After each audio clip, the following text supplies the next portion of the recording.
Welcome to an episode of Founder in the Chair. Today I have an incredible lady with me whose journey began after battling depression and childhood trauma. Dance became her healing outlet, and over time it transformed into a mission. She then thought she would help others find joy and strengthen them, and bring their self-worth through movement. She has choreographed high-profile weddings, collaborated with celebrities like Farah Khan and Jamie Lever, and built a loyal community, all while staying rooted in the idea that dance can heal. So I'm so excited to welcome this incredible lady called Nina from Nina's Choreography. Welcome, Nina. Thank you, Vina. How are you today? I'm good, thank you. And what an incredible journey. Thank you, yes. Dance heals. Correct. And it has healed me and still healing. That's brilliant. I'm so excited to share this story. So you've spoken openly about experiencing trauma and abuse in your childhood. How did those early experiences shape the woman you are today? And how have you turned that pain into your purpose?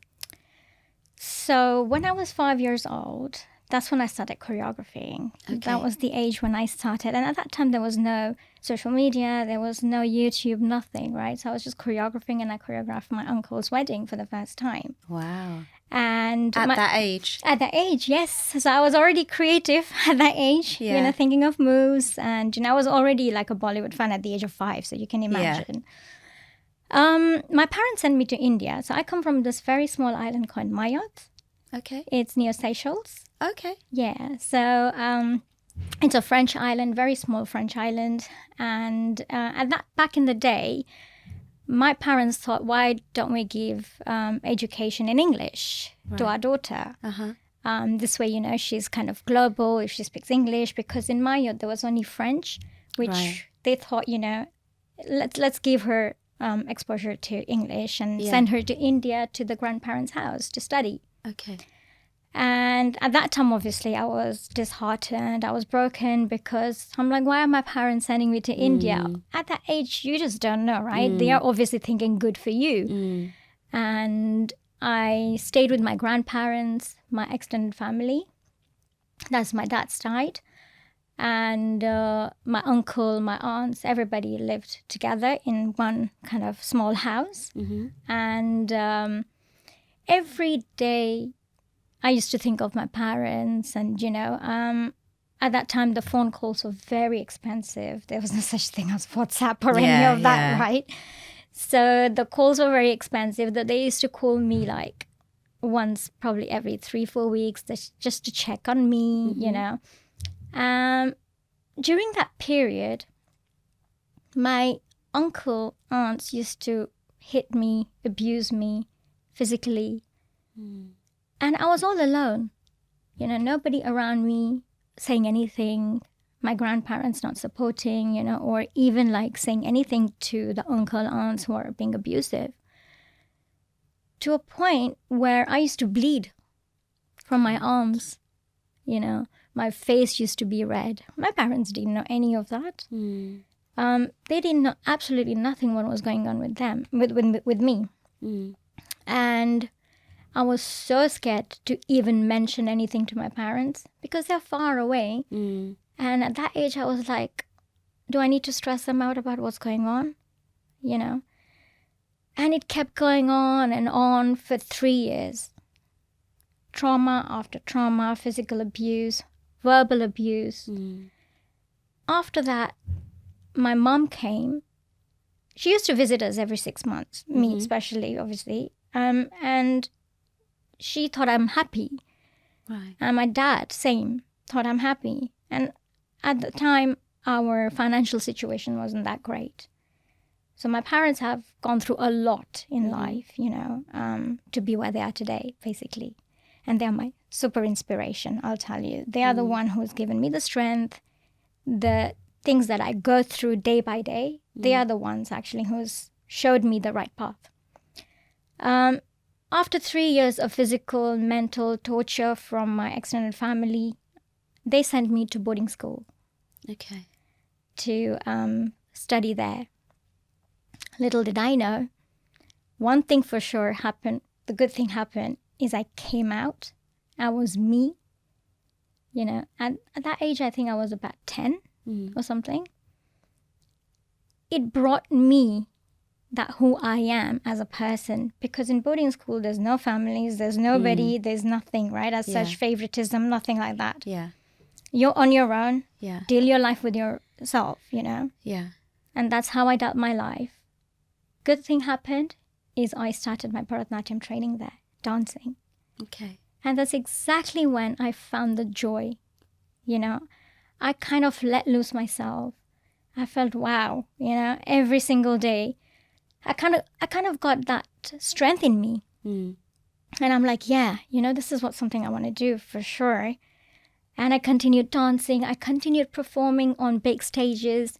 At boarding school, I got opportunity to compete in the Maharashtra competition in India. Okay. Which is a huge thing. At that time, there was a celebrity called Nana Patekar who was like number one back in the day. And he was judging. And I came second in Maharashtra competition. Oh, wow. Yeah, Well at the age of done. 11. So that was like the biggest joy in my life. And then it was just dancing, you know. And I also did a bit of karate at that time. Oh, well, okay. Bit of karate, bit of dancing. Self-defense. Why not? Exactly. So, you know, both worked out really well. And it just kind of continued. In fact, I got so much opportunity that I even met lots of celebrities during that period of my time. Okay. You know, going to see the shoots because they used to connect with the boarding school. Right. And the students could go watch the shoots, learn about, you know, how the shoots work, the dancing, choreography, everything. So I got a lot of exposure there, you know, through that boarding school. And as I said, dancing just kind of kept me that, you know, grounded. And there was a point where during holidays, we used to go visit all the families. And my parents and everybody, you know, we kind of got together at my grandparents. And this was, I think, at the age of 12 or 13. Yeah, 13, I think. We went, we celebrated it grandly, you know, Diwali, and Diwali is huge, right? When all families get together and everything. And by that time point, I was like, whatever it is, at the end of the day, they're all my family. I have to be there, you know. It's what's done, it's done. What's happened to me, it's happened to me. At the end of the day, that my grandparents have to respect that. Yeah. So then we all kind of gathered there.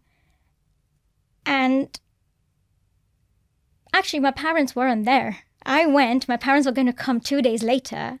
And in Diwali, people celebrate kind of from advance, you know, all the firecrackers and everything. And I got too excited about it. So all our cousins actually got together, not my parents. All the cousins got together and my brother. And just a night before or 2 days before Diwali, I went and there was a fountain firecracker. I tried to lit that and it didn't lit.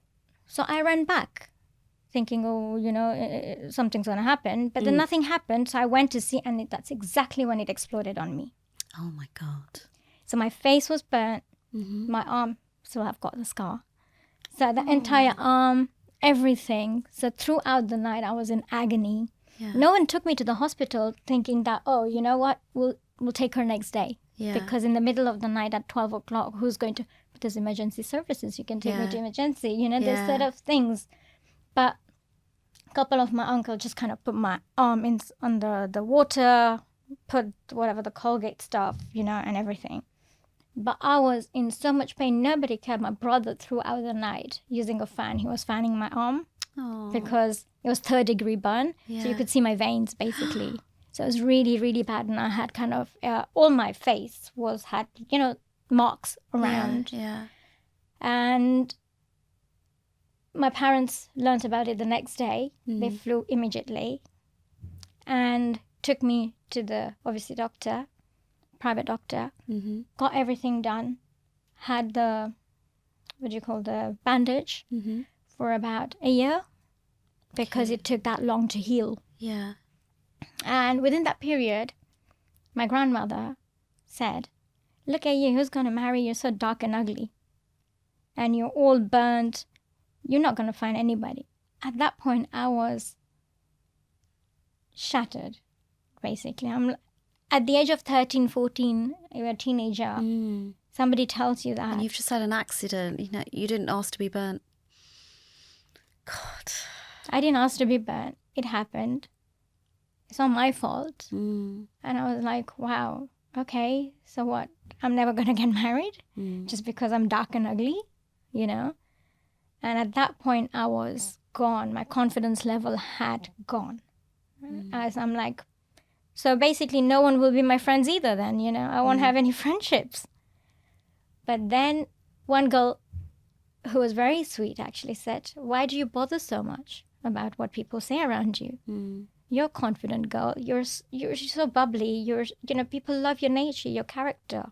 It's not about beauty at the end of the day. I said, well, you're saying that beauty is not, but as far as I've seen, everybody talks about beauty because I was always compared in my family with my cousin who was beautiful as in fair, and here I'm dark and ugly. I used to cry in one corner, And that's a cursing big myself. thing for South Asians. If you're fair and if you're dark, you're ugly. It's a measure, isn't it? Absolutely. And that's exactly when I was like, okay, what can I do? I mean, this is my fate. I can't do anything. But gradually, I started building my confidence through dance. It kind of gave me joy, and I was just thinking about focusing on dance, my education. And, then I lived with my grandma, which is my mom's side. Right. After that. So I've been actually going around throughout my, childhood to teens, spending everywhere with everybody. And there I made really, really good sets of friends. Okay. When I was in year 8, 9, and 10. And those, I'm still in touch with them. Oh, so you made some solid friendships who didn't look at what you looked like or that you had burns. True friends. True friends. They didn't care about what. They just we used to hang out every night, have fun, So they gave me that security, I would say, to me. That, don't worry. You're fine. We're with you. And that gave me joy. Happiness came back. And then at the age of 18, I went into Bollywood to try it out. I'm like, okay, let me... I love dancing. I want to be an assistant choreographer if I can for Bollywood films. Right. Who wouldn't want to? Yeah. At that course. age. Yeah. Right? It's your dream. Exactly. And you want to do something for yourself. So I'm like, okay, let me try. And that time I was in Mumbai studying there in a college. And I applied for an assistant choreography. But from a very popular choreographer, I was told, I'm sorry, there's no space for an outsider. For an outsider. For an outsider. Okay. So that outsider says everything to me. Yeah. I'm like, okay. So basically there's no space for talent. Is that what you're saying? Yeah. Talent means you need to know somebody within the industry to get in, is it? And that's it. At the age of 18, I was like, okay, great, That's the end of my dream. So what did you do? At that point, I called my parents and I said, this is what happened. My parents said, my dad, my parents have been my biggest supporter in everything I do and, did in life. My parents said, okay, why don't you come here? It actually affected my health during that period as well. I was sick for 25 days after that.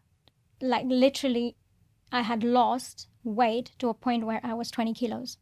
Okay. Literally. It affected me overall, mentally, physically, everything. So you lost 20 kilos? I was 35 kilos, went down to 20 kilos. Skinny as, you cannot think. At that age, to At be that 20 age. kilos. Okay. I lost 20 kilos then. And my mom got very worried that, she's not going to make it through. So she said, let's go. You're coming back home to Mayotte. Your health is more important than anything. And that's when I went back to Mayotte. And my dad said, you like dancing, right? Let's do this. He made sure with his connection, because he's been there. My parents have been there in Mayotte since late 70s. So they know everybody there. Even as soon as you land at the airport, you tell my dad's name, they'll take you to where he is, the shop. So he said, okay, let's do this. Try and teach the locals, the nationals here, which are the French nationals, Mm-hmm. not non-Indians. Right. So I started teaching to all French people, Mm-hmm. the locals. And the amount of respect I earned there, I cannot tell you. The joy it gave me when I, saw them dancing, bringing that Indian culture in them. It just made me so proud, that, I think this is what I want to do, spread the joy of dance. Rather than, hunting for things, why don't I do something where I can actually teach other people and make them feel the same as I feel, which is the joy, the internal peace and fun. So that's how I started basically dancing at the age of 18, teaching other people basically. And that's when your healing started. Yes, that's exactly when it all began. So you then left eventually? Correct. So I got married at the age of 22. Okay. Yeah. So you did get married, even though your grandmother said you wouldn't. Correct. Okay. And he is an amazing person because I can say one thing is that because of him, I'm here today. Even after marriage, we all have issues. We all have complications. We all have to settle in according to where you're married to, right? Yeah, a new family. New family, And obviously, I didn't dance for a period of time. I stopped because I wanted to settle in my new marriage. I wanted to, do things around, make sure things are okay. Worked 9 to 5. So I was working at in an airline industry for about 10 years, 10 years after I got married. And then my first child was born. And that's when the maternity kicked in, right? So he lost his job over here, but they offered him to go to Hong Kong. Okay. Yeah, either Hong Kong or Oslo. I'm like, I'm not going to Oslo. No way. There's no sunshine. I don't want to be depressed there, not again in that phase of my life. Yeah. And then we decided for Hong Kong. So we used to take it as every year as it came, because we weren't sure how long we're going to be in Hong Kong either. Right. But as the first year we went there, my child was like 8 months old when, my first child, when we went to Hong Kong, we moved to Hong Kong. I did not know anybody. Alien country. Me and my child on my own during the day whilst my husband's at work. And I was like getting crazy. I'm like, this is crazy. Nobody speaks English. No one, this is not something I wanted to sign up for. But eventually, as my son got older, I started making my circle of friends. And it was the best time of my life because not only I made good friendship, but I kind of, found help in terms of like house chores and everything, which you don't get it here in London, even though you get it, but it's like... It's expensive. It's expensive. Or you think, you know what, I'd rather do it myself, forget it. I can't be running around behind the person saying, oh, do this, do that, Yeah. So that's exactly what I was like, no, this is brilliant. They're so amazing, I'm getting this help. And oh my God, life was too good, It was easy. like a bubble. Yeah, like a bubble of kind of life. And we lived in a resort place. So it didn't even feel like you're in Hong Kong. It felt like you're on a holiday, And then my second child was born. And that's when I went into depression, severe depression. Like, I didn't talk to anyone. I was complete silent. Anybody talks to me, I'm just looking at them. And obviously, if you're going through depression, no, you're not going to notice that you are actually going through a depression because you think this is normal, and no one's going to tell you that, oh, she's going through depression. I was ignoring everybody around me, including my husband. I was ignoring my own first child, who also needed attention, not my just newborn, right? She was in hospital basically for 21 days as soon as she was born. Okay. And we were told that she's not going to be a normal child. So that was devastating. I started cursing myself. Is it me? You know, why to me? What have I done wrong in life? And that's exactly, you know, it all began and started. And I couldn't even talk to my husband at that point because I didn't know, you know. And I'm sure he probably also was thinking the same, you know. So we never spoke about anything. And slowly, I think as time was going, one day I was just sitting on the sofa, you know, kind of holding my daughter. This was 3 months later or something like that. I was holding, rocking her, and I was crying, touching her, saying, you know, I'm sorry. And she just wiped my tears. And I was like, I looked at her. She was wiping my tears, and I'm like, okay. Is this a sign she's telling me, hey, Mom, you need to be stronger than this, you know? You have to raise me, so be strong. And I'm like, okay, you know, I think there is a sign here. And that's exactly when I snapped out. Wow, it just took that. It just took that, literally.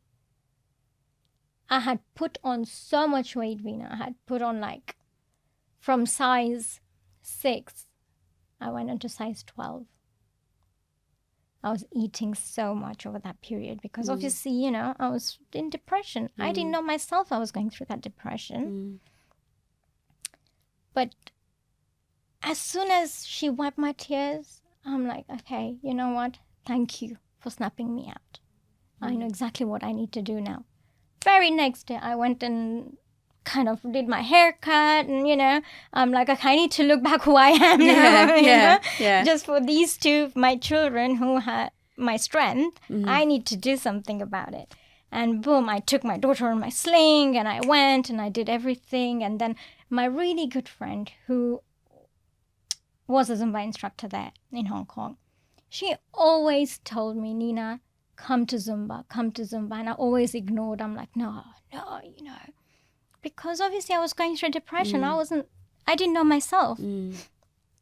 And then she pushed me, and I said to my husband, okay, you know what? I'm just going to go, you know, twice a week. First I did once a week. I did her Zumba. And then I eventually did twice a week. And I had help there. So, you know, during the day, I just fed my daughter quickly. 1 hour, that's all I needed, right? So, and literally 10 minutes walking distance from the house. So I fed my daughter. I told my helper, and I said to her that, you know, I'm just going to go Zumba. And then I started my first class with her there. And that first class, it gave me so much strength and energy. And she knew I love dancing. She knew that I've always wanted to dance, and I always wanted to do something in dancing.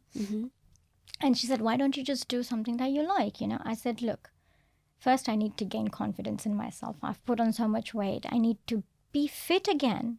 I can't just start like that unfit. So then it took me about 6 to 8 months to lose that weight through Zumba twice a week, doing just Zumba, nothing else. Okay. Yeah. So it gave me back. I was back in my shape, and then I sat down and I spoke to my husband, and I'm like, I don't want to go back to work, you know, because I want to be for them. I want to be here for my children because they need me. And I want to see them grow up. I want to be there when they need me, not just go away, you know. So I don't know what to do.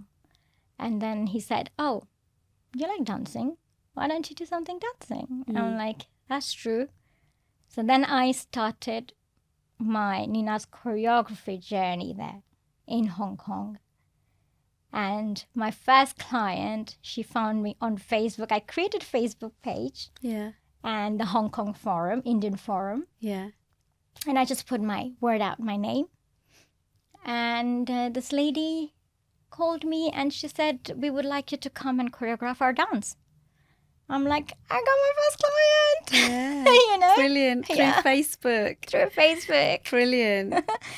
And then that's it. It was just booming after that. Boom, boom, boom, you know.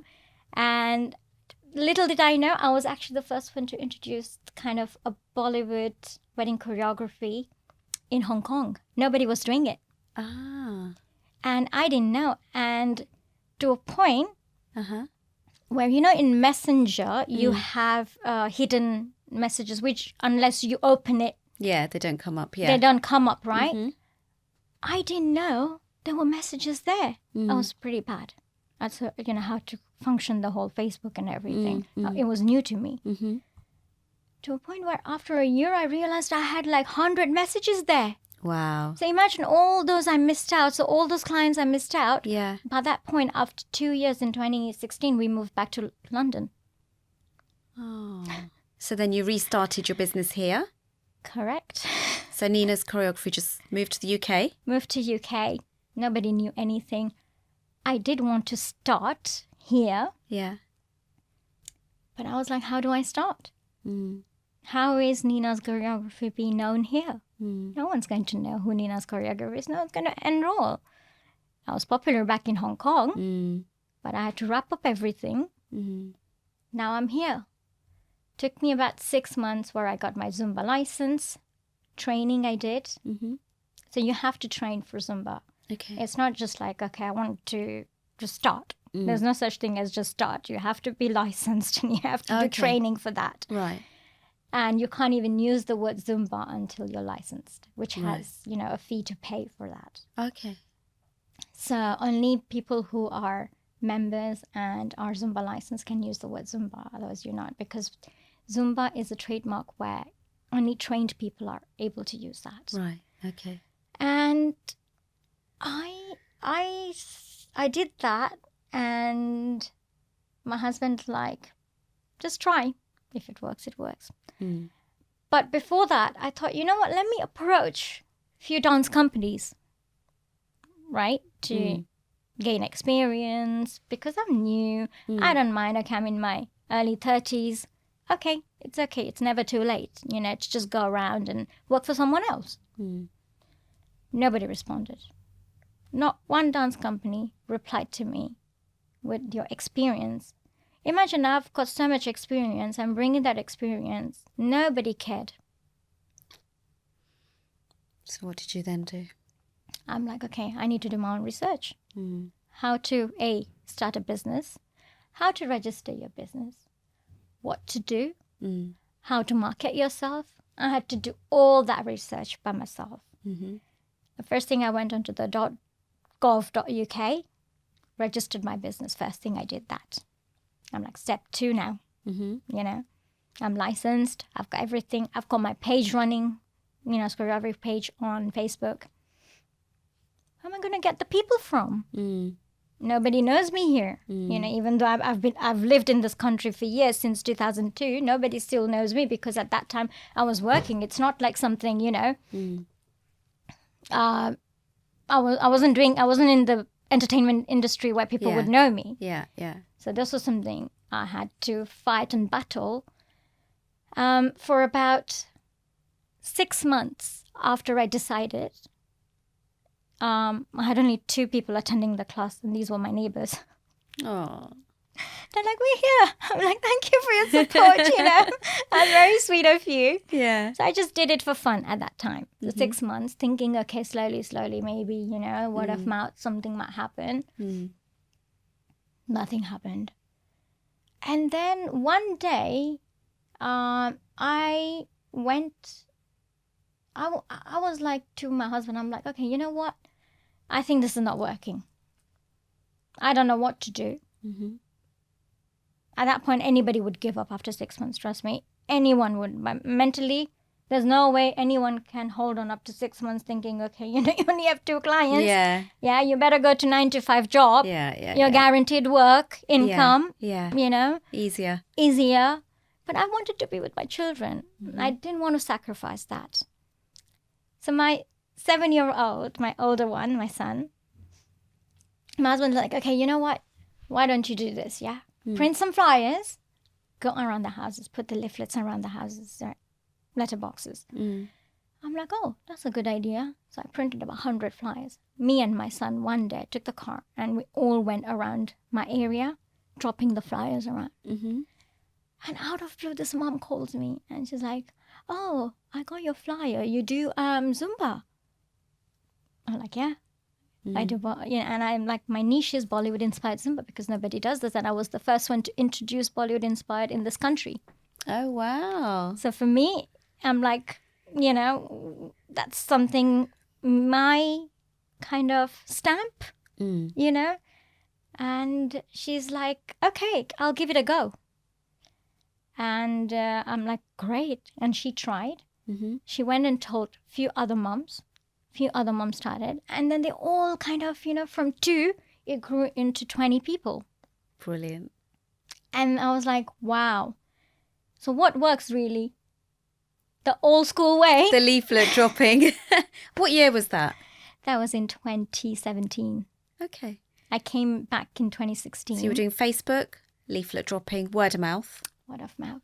Literally word of mouth. But I didn't know that many people at that time. I really didn't know anyone. So you've registered your company, you've now found the clients, you've now got people coming. Now I've got people coming. One of the moms said, join these few Facebook groups. Mm-hmm. I'm like, okay. She's like, it'll work, trust me.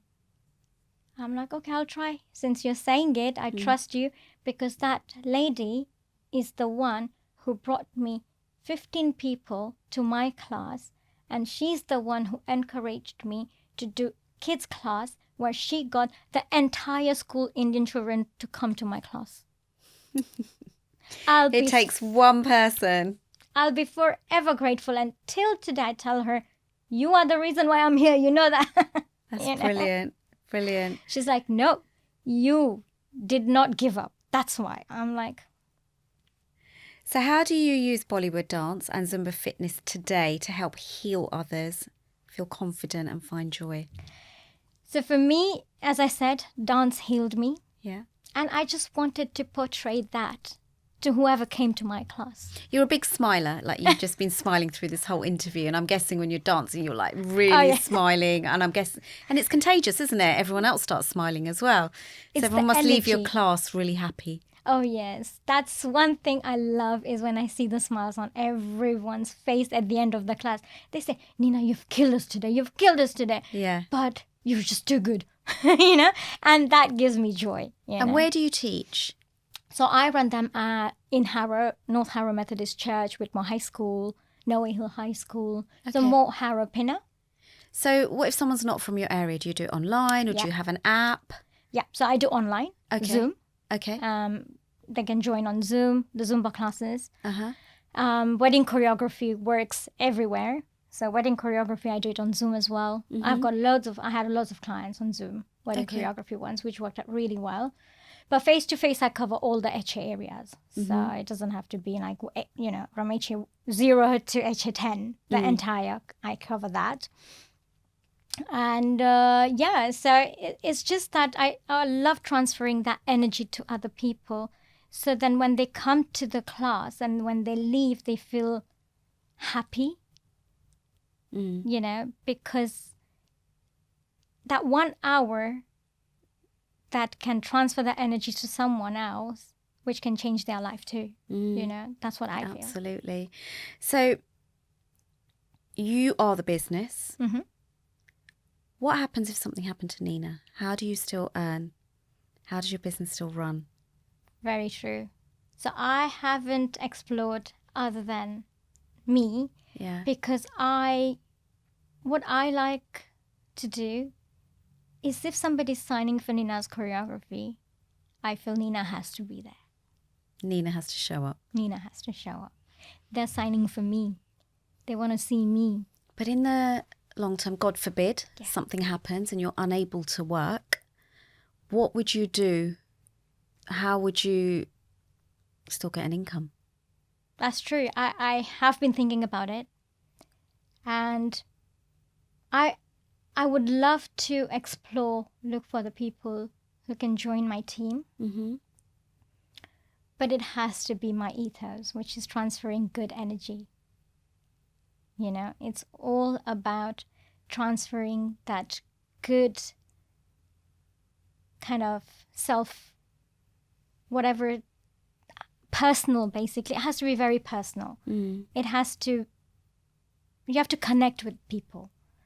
So If you don't have connection, yeah, it doesn't work. I know a lot of dance companies, and a lot of people have told me that what's different about your class is that you speak to every single person in that class. You will go around and ask them, how are you? Which no other companies will do, because they're just there to teach. So if I'm looking for someone, it has to be another Nina. So if someone's listening right now, they're in the HA postcode area and they want to join you, to get in touch, to join your team. Correct. As long as they do it with your ethos. Absolutely. So Nina, as a mother, entrepreneur, how do you balance it all? And what advice would you give to, if someone's listening and they want to go into the same line of work that you do, or any type of business with a young family? What advice would you give them to face self-doubt and obviously not burn out? Yes. So balance your life. Firstly, if you don't want to work 9 to 5, you are passionate about something and you want to do this. You've heard my struggle. How much have I gone through to life? But what I was passionate about is dance. And what healed me is dance. What has portrayed me is dance. And what people know me as a Zumba queen of Northwest London, right? So what I would say, if you're passionate about something, you don't want to work anywhere, trust yourself, trust your instinct. See what you can do. You want to be around your children. You don't want to burn out yourself. Pick and choose. Even if you run a successful business, pick and choose. I got a lot of opportunities which I have turned down. Why? Because my family comes first. I don't want to be everywhere. I don't need to be everywhere. I got this big opportunity to go on to movies. I didn't take it. Why? Because it doesn't align with what I tried to do, which I wanted. The reason I started my business is to be around my family, to have my own flexibility, not to burn myself out. So that's exactly what I would suggest people, and give my heart in saying that no need to go everywhere. Maybe it's not meant for you, which is what I have come to a conclusion. I guess when you're offered big opportunities, like, go and work on films or whatever, it's very tempting. Very tempting. And then you've got to just rein yourself back in and think, well, no, the reason why I started was the children. And just stop being starstruck then, isn't it? Correct. And that's don't get me wrong. When I got the opportunity to work with R. Mahadevan, biggest actor, I was gutted. I was like, that was the first reaction. But then I aligned myself and I'm like, hang on. Why did you start your business? What was the reason you started your business? Is it to burn yourself out and go into a different direction where you are not ever for your, around for your children? Nah. And then I'm like, yes, I think I did the right decision to do this, I'm here for them. I've seen them grow. Today my son is 16 years old and my daughter is 13. He's 16 today? No, not today. Oh, okay. But this month. He's 16 now, okay. So he's 16 and my daughter is 13. And he helped you at the age of 7 to drop leaflets off. Imagine. So, and my daughter, like I've done a lot of workshops for disabled children and everything. My daughter, she's a Bollywood queen. So, all the moves that I teach her, she knows all of them. Brilliant. So I do with her every single day. We both dance, Yeah. She sings, it's like I see that, and that just gives me that joy. Little Nina in her. Yeah. So, this is what I want. Yeah. I don't want the bigger picture. I've approached a lot of influencers. I've approached a lot of big media companies to collaborate. Everybody turned me down. It's okay. It's not meant to be for me. No problem, I'll do what I am, what I can. Just stay the way you are. Be humble. Talk to people. Be happy, with what you have around you. That's what I would suggest people to do, is just be happy, Thank you. So how do people get hold of you? Is it a website, Facebook, social media? What's your Yeah. handles? So I've got my website, which is ninaschoreography.co.uk. Okay. I've got Instagram handle at Nina's Choreography. Same with Facebook, Nina's Choreography. Okay. And they can get in touch through email, through, I'm on LinkedIn. I'm also on What's your name on LinkedIn? Nina's Choreography. Okay. TikTok, Nina's Choreography. Okay. Perfect. So I'm everywhere. And you can connect me anywhere. But the most common one, obviously the most popular one where people connect with me is through Instagram. That's where you're mainly hanging out. Okay. Yeah. Fine. And, if they want to hire you for a wedding, Yeah. dance or whatever, you're available to do that. I'm available to do. I choreographed Ashish Nehra, the cricketer bowler of India, Oh, wow. the entire wedding of his, family. Yeah. So it's just God has been kind. And did you do that on Zoom then? Or did you? No, face to face over here in UK. They came to UK to do the wedding. So yeah. Lovely. How did they find you then? Through Google. Power of things like that. Wow. Exactly. That is so interesting and so inspiring because of what you went through in childhood, and you didn't lose hope. You didn't lose that passion. You didn't let the little Nina die that loved dancing no matter what people told her. And so glad you're here today to share your story. Thank you so much, Nina. Thank you for having me, Vina. Thank you.